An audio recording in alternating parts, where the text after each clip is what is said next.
ಬಹಳ ಎಚ್ಚರವಾಗಿರಬೇಕು. ಯಾಕಂದ್ರೆ ಈ ಮಿಸ್ಟರಿ ವೈರಸ್ ಈಗ ಸ್ಫೋಟಗೊಳ್ತಾ ಇದೆ. ಭಾರತಕ್ಕೂ ಕೂಡ ಈ ಚೀನಾ ಮಹಾಮಾರಿ ವೈರಸ್ ಲಗ್ಗೆ ಇಟ್ಟಿತ. ಎಚ್ಚರ ಎಚ್ಚರ ಎಚ್ಚರ, ಮಿಸ್ಟರಿ ವೈರಸ್ ಸ್ಫೋಟಗೊಂಡಿದೆ.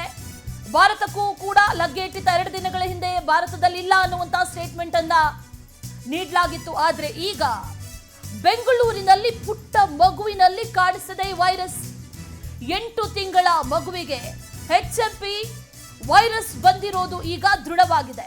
ಖಾಸಗಿ ಆಸ್ಪತ್ರೆಯಲ್ಲಿ ಮಗುವಿಗೆ ಚಿಕಿತ್ಸೆಯನ್ನ ನೀಡಲಾಗ್ತಾ ಇದೆ. ಬ್ಲಡ್ ಟೆಸ್ಟ್ ಮಾಡಿಸಿದ್ದಾರೆ. ಜ್ವರ ಬಂದಿತ್ತು ಮಗುವಿಗೆ. ಆ ಮಗುವನ್ನ ಅಡ್ಮಿಟ್ ಮಾಡಿ ಈಗ ಚಿಕಿತ್ಸೆಯನ್ನ ನೀಡಿದ್ದಾರೆ. ಟೆಸ್ಟಿಂಗ್ ಸಂದರ್ಭದಲ್ಲಿ HMP ಸೋಂಕು ಬಂದಿರೋದು ಈಗ ದೃಢ ಆಗಿದೆ. ಇದು ಬಹಳ ಆತಂಕಕ್ಕೆ ಕಾರಣ ಆಗ್ತಾ ಇರೋದು. ಕಳೆದ 2-3 ದಿನಗಳಿಂದಲೂ ಕೂಡ ಈ ಚೀನಾ ವೈರಸ್ ಸಾಕಷ್ಟು ಆತಂಕವನ್ನ ಉಂಟು ಮಾಡ್ತಾ ಇದೆ.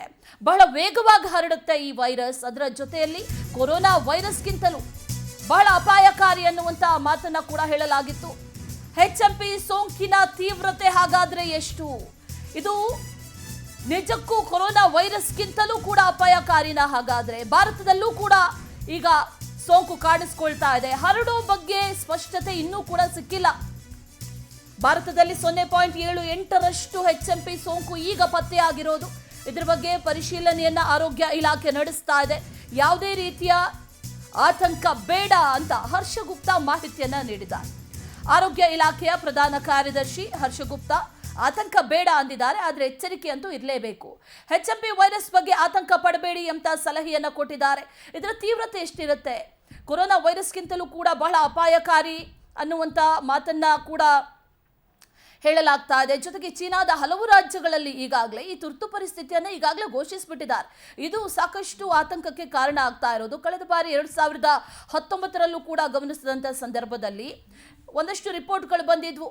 ಈ ಕೊರೋನಾ ವೈರಸ್ ಏನಿದೆ ಅದು ಚೀನಾದ ಲ್ಯಾಬ್ನಲ್ಲೇ ತಯಾರಾಗಿದ್ದು ಅನ್ನುವಂಥ ವಿಚಾರ ಬಂದಿತ್ತು. ಆದರೆ ಚೀನಾ ಅದಕ್ಕೆ ಸಂಬಂಧಪಟ್ಟಂತೆ ಯಾವುದೇ ಕ್ಲಾರಿಟಿ ಏನು ಕೂಡ ಕೊಟ್ಟಿರಲಿಲ್ಲ. ಆದರೆ ಈ ವೈರಸ್ ಕಥೆ ಏನು ಅನ್ನುವಂಥ ಪ್ರಶ್ನೆ, ಕೊರೋನಾಗಿಂತಲೂ ಅಪಾಯಕಾರಿ ಅನ್ನುವಂಥ ಮಾಹಿತಿ ಕೂಡ ಇದೆ. ಹಾಗಾಗಿ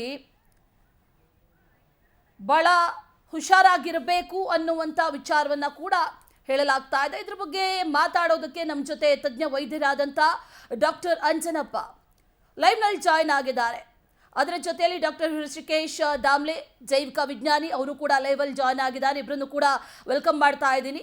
ಮೊದಲಿಗೆ ನಾನು ವೈದ್ಯರ ಹತ್ರ ಪ್ರಶ್ನೆಯನ್ನು ಕೇಳ್ತೀನಿ. ಯಾಕಂದರೆ ಈ 2019ರಲ್ಲಿ ನಾವು ಗಮನಿಸಿದ್ವಿ ಈ ಕೊರೋನಾ ವೈರಸ್ ಅನ್ನುವಂಥದ್ದು ಸಾಕಷ್ಟು ಭಯವನ್ನು ಉಂಟು ಮಾಡಿತ್ತು ಡಾಕ್ಟರ್. ಆದರೆ ಈಗ ಜನರಿಗಿರುವಂಥ ಪ್ರಶ್ನೆ, ಅದರ ನಂತರದಲ್ಲಿ 1-2 ವೈರಸ್ ಬಂದು ಹೋಯಿತು, ಅದು ಏನೂ ಇಂಪ್ಯಾಕ್ಟ್ ಮಾಡಲಿಲ್ಲ, ಅಷ್ಟೊಂದು ಎಫೆಕ್ಟಿವ್ ಆಗಿರಲಿಲ್ಲ. ಈಗ ಈ HMP ವೈರಸ್ ಹಾಗಾದರೆ ಅದೇ ರೀತಿ ನ್ಯೂಟ್ರಲ್ ಆಗಿರುತ್ತಾ ಅಥವಾ ಕೊರೋನಾ ವೈರಸ್ಗಿಂತಲೂ ಅಪಾಯಕಾರಿನ? ಯಾವ ರೀತಿಯಾಗಿ ಇದನ್ನು ನಾವು ತಗೊಳ್ಬೇಕು ಅಂತ?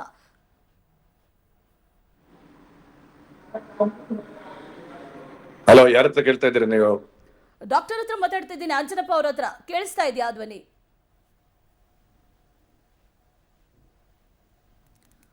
ಡಾಕ್ಟರ್ ಅಂಜನಪ್ಪ ಅವರೇ, ನನ್ನ ಧ್ವನಿ ಕೇಳಿಸ್ತಾ ಇದ್ರೆ ವಿ ಶುಡ್ ಟೇಕ್ ಇಟ್ ಅಂತ, ಎಷ್ಟು ಎಫೆಕ್ಟಿವ್ ಇರುತ್ತೆ, ಎಷ್ಟು ಇಂಪ್ಯಾಕ್ಟ್ ಮಾಡುತ್ತೆ ಲೈಫ್ಸ್ ಮೇಲೆ? ಈ ಹಿಂದೆ ಬಂದಂತ ಒಂದಷ್ಟು ಈ ವೈರಸ್ ಏನಿದೆ ಅದೇ ರೀತಿಯಲ್ಲಿ ಇಂಪ್ಯಾಕ್ಟ್ ಮಾಡುತ್ತಾ? ಯಾವ ತರ ತಗೊಳ್ಬೇಕು ಅಂತ?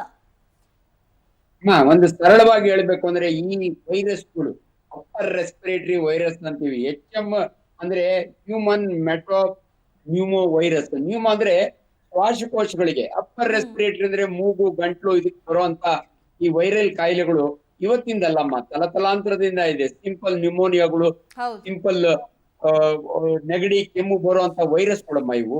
ಆಗಿಂದಾಗೆ ನಮ್ಗೆ ಕೊರೋನಾ ಬಂದಾಗಿಂದ ಜನಗಳಿಗೆ ಬಹಳ ಆತಂಕ ಆಗಿದೆ. ಯಾಕಂದ್ರೆ ಈ ವೈರಸ್ ಮರಣ ಮೃದಂಗವನ್ನು ಬಾರಿಸುವ ವೈರಸ್ ಅನ್ನೋ ರೀತಿ. ಬಟ್ ನಾ ಹೇಳ್ತೀನಮ್ಮ, ಇವೆಲ್ಲ ವೆರಿ ಕಾಮನ್ ವೈರಸ್ಗಳು, ಯಾರು ಆತಂಕ ಪಡಬಾರ್ದು. There all upper respiratory virus. ನೆಗಡಿ ಕೆಮ್ಮು ಜ್ವರ ಯಾಕೆ ಬರುತ್ತೆ ಅಂದ್ರೆ ಇದೊಂದು ಫಾರಿನ್ ಬಾಡಿ ನಮ್ಮ ದೇಹಕ್ಕೆ. ಇದು ಸೀಸನ್, ಇದು ಚಳಿಗಾಲದಲ್ಲಿ ಮಳೆಗಾಲದಲ್ಲಿ ಈ ವೈರಸ್ಗಳು ಜಾಸ್ತಿ ಇರ್ತಾವ ಅಟ್ಮಾಸ್ಫಿಯರ್ ನಲ್ಲಿ.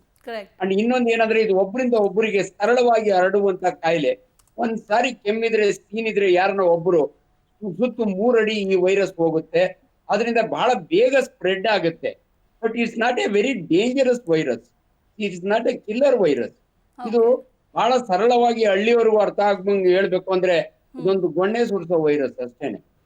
ಏನಂದ್ರೆ ಸಡನ್ ಆಗಿ ಅದ್ಯಾಕೋ ಅಮ್ಮ ಚೈನಾದಿಂದ ಬರೋ ಕಾಯಿಲೆಗಳಿಗೆಲ್ಲ ಒಂಥರ ಭಯಂಕರ ಭಯ ಹುಟ್ಟಿಸ್ಬಿಡ್ತದೆ.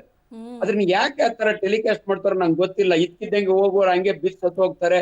ಇದು ಆ ಮಟ್ಟಕ್ಕೆ ಇರೋದಿಲ್ಲ. ನಾವು ಕೋವಿಡ್ ಟೈಮ್ ನಲ್ಲಿ ನಾವು ನೋಡಿದೀವಿ ಸಾವು ನೋವು ನಮ್ಮ ದೇಶದಲ್ಲಿ. ಅದ್ರೊಳಗೆ ಕಂಪೇರ್ ಟು ಯುರೋಪಿಯನ್ ಕಂಟ್ರೀಸ್ ಚೈನಾನೋ ಅಮೆರಿಕ ಕಂಪೇರ್ ಮಾಡಿದ್ರೆ ನಮ್ಮ Indian resistance is very good. ನಮ್ಮಲ್ಲಿ ಯಾಕೆ ಆ ಮಾತು ಹೇಳ್ತೀನಿ ಅಂದ್ರೆ, ನಮ್ಮಲ್ಲಿ ಒಂದು ಮಾತಿದೆ, ಬೀದಿ ಮಕ್ಕಳು ಬೆಳ್ಕೊಂಡು ಹೋದೋ ಕೋಣೆ ಮಕ್ಕಳು ಕೊಳೆತ್ಕೊಂಡು ಹೋದೋ ಅಂತ. ನಾವು we are expose to these kind of viruses several number of times. ಹಂಗಾಗಿ ಇದ್ರ ಬಗ್ಗೆ ಎಚ್ಚರಿಕೆ, ನೀವು ಮಾಡ್ತಿರೋ ಕೆಲಸ ಒಳ್ಳೇದಿದೆ, ಜನಗಳಿಗೆ ಒಂದು ಎಚ್ಚರಿಕೆ ಕೊಡೋಣ, ಆದ್ರೆ ಹೆದರಿಕೆ ಬೇಡಮ್ಮ. ಇದು ಸಡನ್ ಆಗಿ ಎಲ್ಲೋ ಮತ್ತೆ ಕೊರೋನಾ ತರ ಲಾಕ್ ಡೌನು, ಸೀಲ್ ಡೌನು ಅವೆಲ್ಲ ಅವೈಜ್ಞಾನಿಕವಾಗಿ ಮಾಡಿದಂತ ಇವು. ನೋ ಡೌಟ್ ಇರ್ಬೇಕು, ಆದ್ರೆ ಎಲ್ಲೋ ಒಂದ್ ಕಡೆ ಭಯ ಬೆಳೆಸಿ ಏನ್ ಎಲ್ರಿಗೂ ICUಗೆ ಅಡ್ಮಿಟ್ ಆಗ್ಬೇಕು ಅನ್ನೋ ರೀತಿ ಆಗ್ಬಾರ್ದಮ್ಮ. ಕಾಯಿಲೆಗಳು ಇದಕ್ಕೆಲ್ಲ ಇರ್ is no specific treatment. Antiviral drugs ಇಲ್ಲ, ಸಿಂಪ್ಟಮ್ಯಾಟಿಕ್ ಟ್ರೀಟ್ಮೆಂಟ್ ಅಂತೀವಿ. ಜ್ವರಕ್ಕೆ ಪ್ಯಾರಾಸಿಟಮಾಲ್ ಇದೆ, ನೆಗಡಿಗೆ ಆಂಟಿಹಿಸ್ಟಮಿನ್ ಇದೆ. ಎಲ್ಲೋ ಒಂದ್ ಕಡೆ ಬೆಚ್ಚಿಗೆ ಒದ್ಕೊಂಡು ಮಕ್ಕಳಿಗೆ, ಅದ್ರೊಳಗಾಗಿ 15 ವರ್ಷದ ಕೆಳಗಿನ ಮಕ್ಕಳಿಗೆ ತುಂಬಾ ಅಫೆಕ್ಟ್ ಆಗ್ತಾ ಇದೆ ಅಂತ ಬರ್ತಾ ಇದೆ. ವೆರಿ ಸಿಂಪಲ್, ಮಕ್ಕಳನ್ನ ಹೊರಗಡೆ ಆಡಕ್ಕೆ ಹೆಚ್ಚಿಗೆ ಬಿಡಬೇಡಿ. ಮಕ್ಕಳಿಗೆ ಸ್ವೆಟರ್ ಹಾಕಿ ಕಿವಿನೆಲ್ಲ ಕವರ್ ಮಾಡಿ ಬೆಚ್ಚಿಗೆ ನೋಡ್ಕೊಂಡು ಮಕ್ಕಳಿಗೆ ಬಿಸಿ ಬಿಸಿ ಏನಾದ್ರು ಕುಡಿಲಿಕ್ಕೆ ಕೊಡಿ. ಮಾಮೂಲಿ ಊಟ, ಎಕ್ಸ್ಟ್ರಾ ಎನರ್ಜಿ ಏನ್ ಬೇಕಾಗೋದಿಲ್ಲ. ನಮ್ಮ ಜೈವಿಕ ವಿಜ್ಞಾನಿಗಳು ಕೂಡ ನೋಡ್ತಾ ಇದ್ದೀನಿ ನಾನು, ಋಷಿಕೇಶ್ ಅವರು ಕೂಡ ಮಾತಾಡ್ತಾರೆ. ಒಬ್ಬ ವೈದ್ಯನಾಗಿ ನಾನು ಎಷ್ಟಂತೂ ಹೇಳ್ಬೇಕು, common viral infection, common cold ಅಂತೀವಿ. ಅದರಲ್ಲಿ ವೆರೈಟೀಸ್, ಇದು ತುಂಬಾ ಮ್ಯೂಟೇಟ್ ಆಗ್ತವೆ ವೈರಸ್ಗಳು, ಇದ್ದಂಗೆ ಇರೋದಿಲ್ಲ. ಆದ್ರಿಂದ ಈ ವೈರಸ್ಗಳಿಗೆ ವ್ಯಾಕ್ಸಿನ್ ಕಂಡುಹಿಡಿಯೋದು ಕೂಡ ಕಷ್ಟ. ಯಾಕಂದ್ರೆ ವಿಜ್ಞಾನಿಗಳು ಕಷ್ಟಪಟ್ಟು ಒಂದು ವ್ಯಾಕ್ಸಿನ್ ಕಂಡುಹಿಡಿಯೋ ಅಷ್ಟೊತ್ತಿಗೆ. ಆದ್ರಿಂದ ದಯವಿಟ್ಟು ಸಿಂಪಲ್ ಅರಿವು ಜನಗಳಲ್ಲಿ ಮೂಡಿಸಿ, ಬಿ ಕೇರ್ಫುಲ್. ಅದ್ರೊಳಗಾಗಿ ಸರ್ಕಾರದ ಜವಾಬ್ದಾರಿ, ನಮ್ಮ ಡಿಪಾರ್ಟ್ಮೆಂಟ್ ಜವಾಬ್ದಾರಿ ಅಂದ್ರೆ ಇಂಟರ್ನ್ಯಾಷನಲ್ ಟ್ರಾವೆಲರ್ಸ್. ಇವತ್ತು ನಿನ್ನೆ ಚೈನಾದೊಳಗಿರ್ತಾನೆ, ಇವತ್ತು ಇಂಡಿಯಾ ಒಳಗಿರ್ತಾನೆ. ಸೊ ಟ್ರಾವೆಲರ್ಸ್ ನ ಏರ್ಪೋರ್ಟ್ ನೊಳಗೆ ಕ್ವಾರಂಟೈನ್ ಮಾಡಿ ಅಥವಾ ಪರೀಕ್ಷೆ ಮಾಡಿ ಅಲ್ಲಿ ಕಂಟ್ರೋಲ್ ತಂದ್ರೆ ಈ ವೈರಸ್ ನಮ್ಮ ದೇಶಕ್ಕೆ ನಂಗೆ ಬರೋದಿಲ್ಲ. ಇಲ್ಲಿ ಎಲ್ಲಾ ಕಡೆ ಇರ್ತವೆ ಈ ವೈರಸ್ಗಳು. ಅದರಿಂದ ಅದ್ರ ಬಗ್ಗೆ ಹೆಚ್ಚು ಆತಂಕ ಬೇಡ ಅಂತ ನಾನು ಹೇಳ್ತೀನಿ. ಓಕೆ, ಆತಂಕ ಬೇಡ, ಹುಷಾರಾಗಿರಿ ಅನ್ನುವಂಥ ಮಾತನ್ನ ಡಾಕ್ಟರ್ ಹೇಳಿದ್ರು. ಇನ್ನು Rishikesh sir, how do U see this? ಈ ಸಾಕಷ್ಟು ವೈರಸ್ಗಳನ್ನು ಈಗಾಗಲೇ ನಾವು ಕೇಳಿದ್ದೀವಿ, ನೋಡಿದ್ದೀವಿ ಕೂಡ. ಆದರೆ ಈ ವೈರಸ್ ಅದಕ್ಕಿಂತ ಭಿನ್ನಾನ, ಅಥವಾ ಅದಕ್ಕಿಂತನೂ ಆಗಲೇ ಹೇಳ್ತಾ ಇದ್ರು ಡಾಕ್ಟರ್, ಮ್ಯೂಟೇಟ್ ಆಗೋದು ಜಾಸ್ತಿ ಅಂತ. So how do U see this ಅಂತ? ಅಲ್ಲ, ಪ್ರತಿಯೊಂದು ವೈರಸ್ ಭಿನ್ನವಾಗಿ ಇರುತ್ತೆ. ಅದರದ್ದೇ ಆದ ಬೇರೆ ಕ್ಯಾರೆಕ್ಟರ್ ಇದೆ. ಈ ವೈರಸ್ ನೀವು ಈಗ ಕೋವಿಡ್ ವೈರಸ್ ಗೆ ಹೋಲಿಸಿದ್ರೆ ಈ ವೈರಸ್ ಸ್ವಲ್ಪ ಸ್ಪ್ರೆಡ್ ಆಗೋದು ಕಡಿಮೆ ಅದಕ್ಕಿಂತ. ಆಮೇಲೆ ಈವನ್ ಮಾರ್ಟಾಲಿಟಿ ರೇಟ್ ಕೂಡ ತುಂಬಾ ಕಡಿಮೆ. ಈ ಕಾಯಿಲೆ ಇದು ಮನುಷ್ಯನಿಗೆ ಬಂದು 2001ನೇ ಇಸ್ವಿಗೆ ಬಂದಿತ್ತು. 2003ನೇ ಇಸ್ವಿಯಲ್ಲಿ ಭಾರತದಲ್ಲೂ ಈ ಕಾಯಿಲೆ ಕಂಡು ಹಿಡಿದಿತ್ತು. ಅಂದ್ರೆ ನಮ್ಮಲ್ಲಿ ಈ ಕಾಯಿಲೆ ಇದೆ. ಒಂದು ಎಸ್ಟಿಮೇಟ್ ಪ್ರಕಾರ ಸುಮಾರು 5ರಿಂದ 10% ಕೆಮ್ಮು ನೆಗಡಿ ಬರೋದು ಈ ವೈರಸ್ ಇಂದಲೇ. ಸೊ ಏನು ಚಿಂತೆ ಮಾಡುವ ಅಗತ್ಯ ಇಲ್ಲ. ಇದು ಆಮೇಲೆ ಪ್ಯಾಂಡಮಿಕ್ ಆಗ್ಬೇಕು ಅಂತ ಆದ್ರೆ ಇಷ್ಟರೊಳಗಡೆ ಆಗ್ಬೇಕಾಗಿತ್ತು, ಆಗ್ಲಿಲ್ಲ. ಆಮೇಲೆ ಒಬ್ರಲ್ಲಿ ಯಾರಿಗೋ ಪಾಸಿಟಿವ್ ಬಂದಿರೋದು ಆಶ್ಚರ್ಯ ಏನೂ ಇಲ್ಲ. ನೀವು ಕೆಮ್ಮು ನೆಗಡಿ ಇರೋರನ್ನ ಟೆಸ್ಟ್ ಮಾಡಿದ್ರೆ ಒಂದು 2-3%, 100%, 2-3% ಜನರಲ್ಲಿ ಗ್ಯಾರಂಟಿ ನಿಮಗೆ ಪಾಸಿಟಿವ್ ಬಂದೇ ಬರುತ್ತೆ. ಓಕೆ, ಅಂದರೆ ಈ ಭಯ ಏನು ಅಂತಂದರೆ, ಈ ಚೈನಾದಲ್ಲಿ ಆಲ್ಮೋಸ್ಟ್ 1.5 ಲಕ್ಷಕ್ಕಿಂತಲೂ ಜಾಸ್ತಿ ಜನರಿಗೆ ಬೇರೆ ಬೇರೆ ಕಂಟ್ರಿಗಳಲ್ಲಿ ಬೇಗ ಹರಡ್ತಾ ಇದೆ. ಹಾಗಾಗಿ ಇದು ಒಂಥರ ಆತಂಕಕ್ಕೆ ಕಾರಣ ಆಗ್ತಾ ಇದೆ. ಅದರಲ್ಲೂ ಈಗ ಬೆಂಗಳೂರಲ್ಲೂ ಕೂಡ ಕಾಣಿಸ್ಕೊಂಡಿರೋದ್ರಿಂದ ಜನರಲ್ಲಿ ಒಂದು ಭಯ ಅಂತೂ ಇದ್ದೇ ಇರುತ್ತೆ, ನಮಗೂ ಬಂದರೆ ಅಥವಾ ಅದೇ ರೀತಿ ಇರುತ್ತಾ, ಏನಾಗಬಹುದು ಅನ್ನುವಂಥ ರೀತಿ. ಹಾಗಾಗಿ ಅದರಷ್ಟೇ ಒಂದು ಇಂಪ್ಯಾಕ್ಟ್ ಮಾಡುತ್ತಾ, ಎಫೆಕ್ಟಿವ್ ಆಗಿರುತ್ತಾ, ಅಥವಾ ಆ ರೀತಿ ಇರೋದಿಲ್ವಾ, ಅಥವಾ ಯಾವ ರೀತಿ ಇರುತ್ತೆ ಅನ್ನೋದನ್ನು ತಿಳ್ಕೊಳ್ಳುವಂಥ ಪ್ರಶ್ನೆ ಕೂಡ ಜನರಲ್ಲಿ ಇರುತ್ತೆ.